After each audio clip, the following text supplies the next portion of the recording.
Friends, Hindi decoded channel में आप सभी का स्वागत है।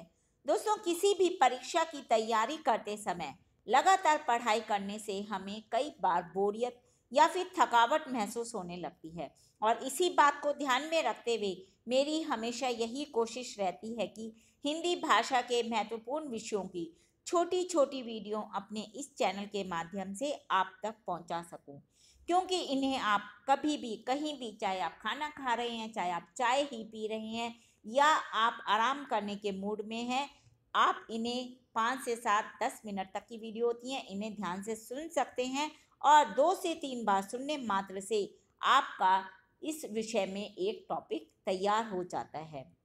तो दोस्तों, आज के अध्याय में हम चर्चा करेंगे संसदीय शब्दावली की। इसे मैंने गूगल से ही लिया है, आप इसे सर्च करते फिर उसे पढ़ते।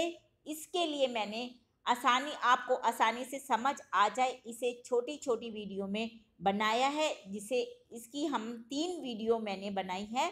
आज के अध्याय में हम 20 महत्वपूर्ण शब्दों पर चर्चा करेंगे और मेरा आज का पहला शब्द है अधिनियम।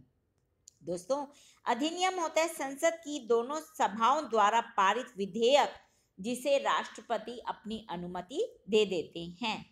तदर्थ समिति यानी कि विशिष्ट समय पर विचार करने तथा प्रतिवेदन यानी कि रिपोर्ट देने के लिए सभा या सभापति द्वारा अथवा संयुक्त रूप से दोनों सभाओं के पीठासीन अधिकारियों द्वारा एक गठित समिति। यह समिति जैसे ही अपना कार्य पूर्ण कर लेती है, इसका जो कार्यकाल होता है वह समाप्त माना जाता है। वाद विवाद का स्थगन। दोस्तों, किसी प्रस्ताव, संकल्प, विधेयक जिस पर तत्सम सभा में विचार चल रहा है, उस पर वाद विवाद को सभा द्वारा गृहीत किसी प्रस्ताव में ही निर्दिष्ट किसी आगामी दिन के लिए अथवा किसी अनियत दिन के लिए, मतलब पता ही नहीं कि कौन से दिन के लिए स्थगित कर दिया जाता है, उसे कहते हैं वाद विवाद का स्थगन। अगला है सभा की बैठक का स्थगन। दोस्तों, स्थगन होने पर सभा की बैठक समाप्त हो जाती है और सभा अगली बैठक के लिए नियत समय पर पुनः समवेत होती है, यानी कि फिर से होती है।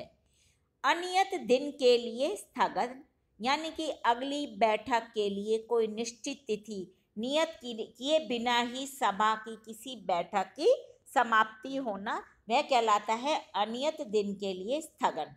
अगला है विनियोग विधेयक।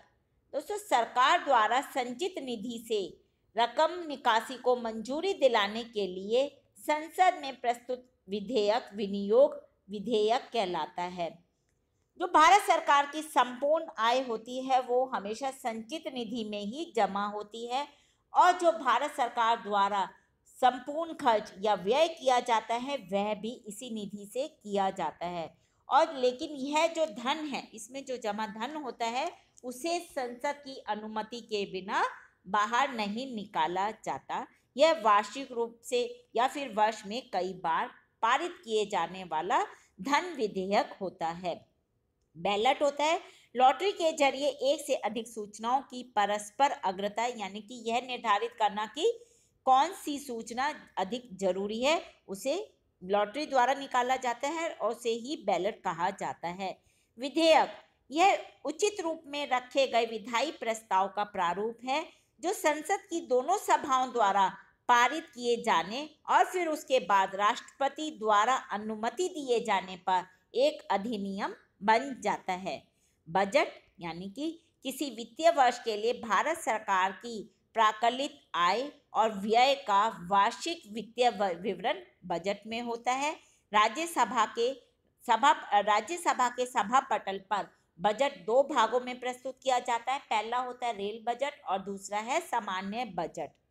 संसदीय समाचार, इसमें राज्यसभा का संसदीय समाचार अभिप्रेत है। इसे 2 भागों में प्रकाशित होता है।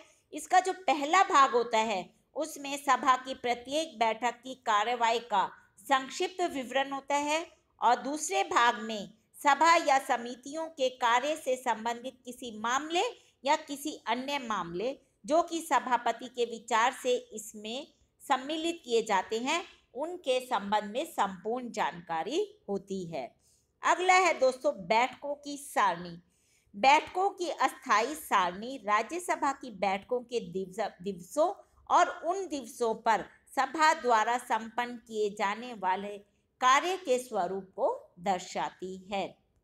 ध्यान आकर्षण यानी कि किसी का ध्यान आकर्षित करना, यह एक ऐसी प्रक्रिया है जिसमें सदस्य अविलंबनीय लोक महत्व के मामले पर मंत्री का ध्यान आकर्षित करते हैं। मंत्री फिर उस पर अपना संक्षिप्त वक्तव्य देते हैं और उसके उपरांत जो सदस्य होते हैं उसका स्पष्टीकरण मांगते हैं।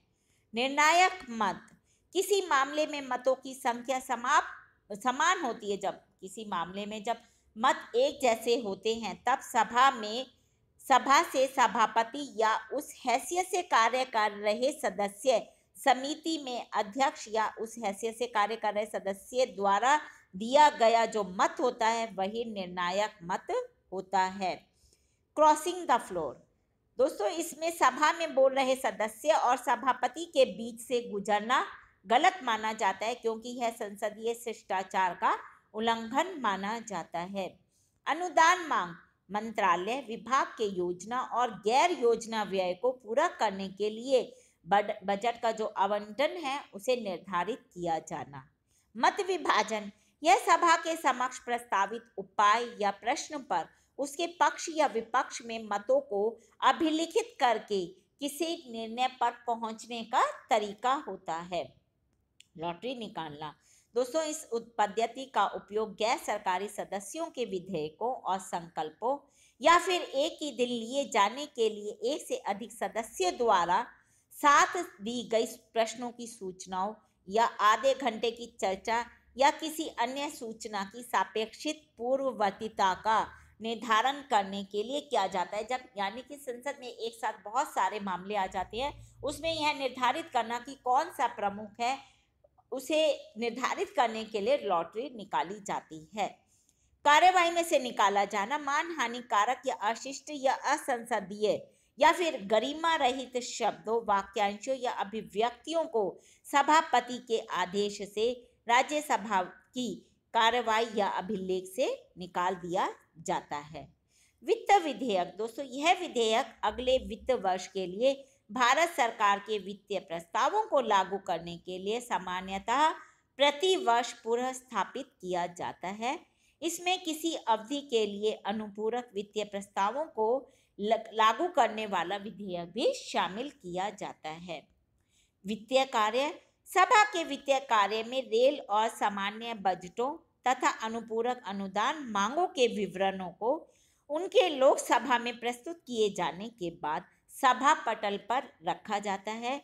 सामान्य और रेल बजटों पर सामान्य चर्चा, संबंध विनियोग विधेयकों और वित्तीय विधेयकों पर विचार व उन्हें लौटाया जाना, ऐसे राज्य जो राष्ट्रपति के शासन अधीन है के बजटों को, ये सब जो काम होते हैं इन्हें सभा पटल पर रखा जाना ही वित्तीय कार्य कहलाता है। तो दोस्तों ये हमने संसदीय शब्दावली के 20 महत्वपूर्ण शब्दों के अर्थ जाने।